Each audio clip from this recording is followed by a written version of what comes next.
রানী বেগম।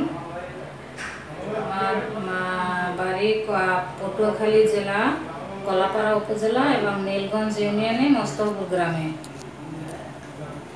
আমি এদেশে যে কাজগুলো করি, কাজগুলো হলো নারীর অধিকার নিয়ে কাজ করি, নারীর নির্যাতনের বিরুদ্ধে কাজ করি, আর নারীর আয় নিয়ে কাজ করি, দুর্যোগ নিয়ে কাজ করি এবং সমাজের কিছু কাজও করি।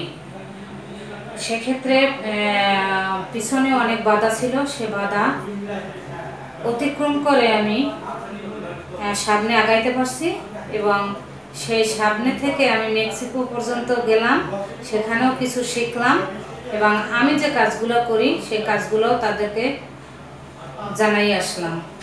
আর তাদের কাছ থেকে আমি যেটা শিখলাম সেটা আমাদের দেশে আমি কাজে পরিণত করব। দুর্যোগে যে কাজটা আমরা করি, 10টা সংকেত দেওয়া আছে। প্রথম 1, 2, 3 একটা পতাকা উত্তোলন করা হয়। সেই সংকেতটা পেয়ে আমরা মুখে মুখে আলোচনা করি এবং তৃতীয় পতাকার সময় সবাই সাইক্লোন সেন্টারে নিরাপদ আশ্রয় কেন্দ্রে যায়। আর তৃতীয় পতাকা তো দুর্যোগ শুরুই হয়। সেখানে আমরা দুর্যোগের আগে যে কাজগুলো, পূর্ববর্তী যে কাজগুলো, সেই কাজগুলো হলো পূর্ববর্তীর কাজগুলো হলো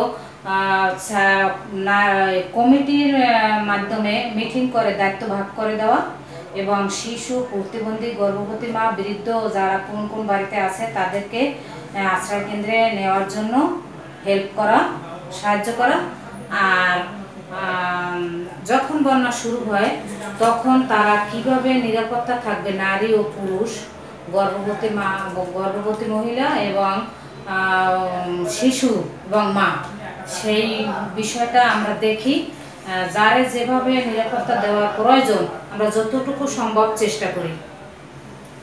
তারপরে যে দুর্যোগ শেষ মুহূর্তে মানে প্রথমেই রাস্তা পরিষ্কার করা এবং তারপরে তড়িৎ গতিতে জরিপ করা যে কোন পরিবার কতটুকু ক্ষতিগ্রস্ত হয়েছে। তারপর এনজিওর মাধ্যমে তাদের পরিমাণ মতন সহায়তা দেওয়ার জন্য চেষ্টা করি। মেক্সিকোতে কি শিখলেন? মেক্সিকোতে শিখে আসছি ওরা কি কি কাজ করে। ওরা বনায়ন করে, কিন্তু আমরাও বনায়ন করি, কিন্তু বনায়নের পাশে যে ওরা বাঁধ দেয়, বাঁধের নিচে ওই জিনিসটা ওই ডিপ দেয় না, আর আমরা যেটা ডিপ বলি, আর আমরা বাদ দিলে ওইটার নিচে আবার কিছু পাইলিং বলি আমরা, ডিপ বা পাইলিং, এগুলো করি।